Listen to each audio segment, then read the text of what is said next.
That's my quick comment. नमस्कार, मैं हूँ Rakhi Jain. Let's my quick comment में आपका स्वागत है। दुनिया की सबसे अहम समुद्री लाइफलाइन, भारत की ऊर्जा आपूर्ति का बड़ा रास्ता और उसी हॉर्मुज स्ट्रेट में गोलियां चलती हैं।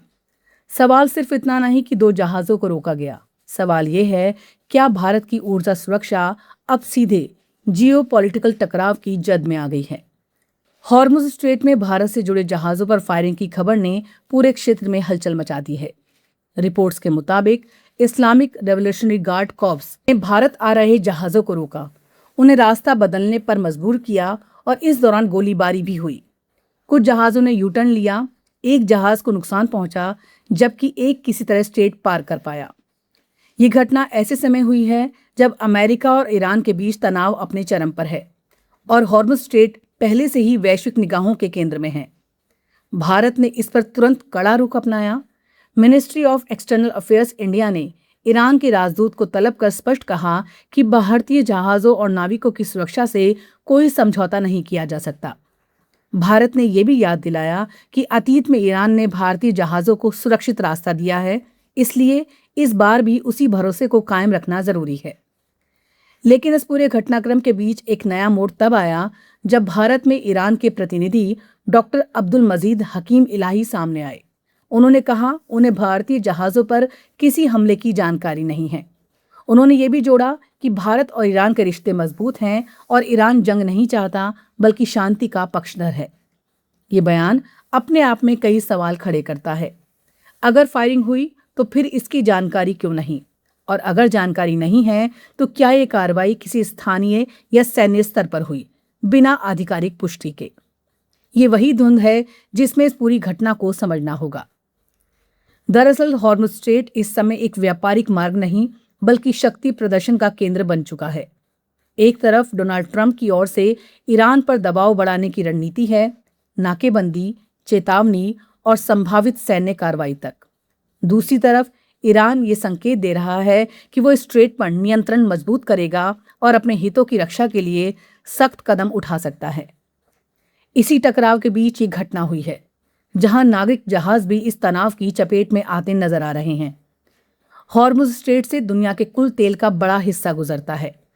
भारत अपनी ऊर्जा जरूरतों का बड़ा भाग इसी मार्ग से पूरा करता है। ऐसे में यहां किसी भी तरह का व्यवधान सिर्फ एक समुद्री घटना नहीं बल्कि आर्थिक झटका भी बन सकता है।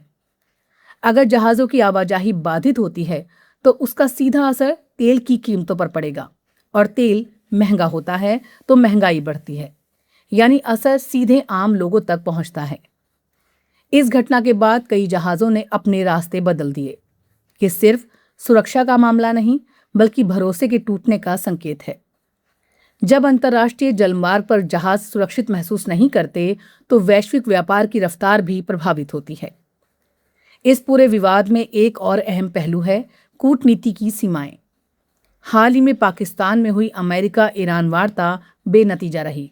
इसका मतलब यह है कि बातचीत का रास्ता फिलहाल कमजोर पड़ा है और ऐसे में जमीनी तनाव बढ़ने की आशंका और ज्यादा हो जाती है।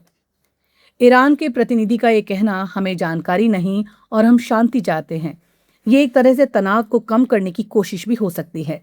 लेकिन जमीनी हकीकत यह है कि समुद्र में जहाजों को रोका जा रहा है और गोलियां चल रही हैं और रास्ते बदलने पड़ रहे हैं।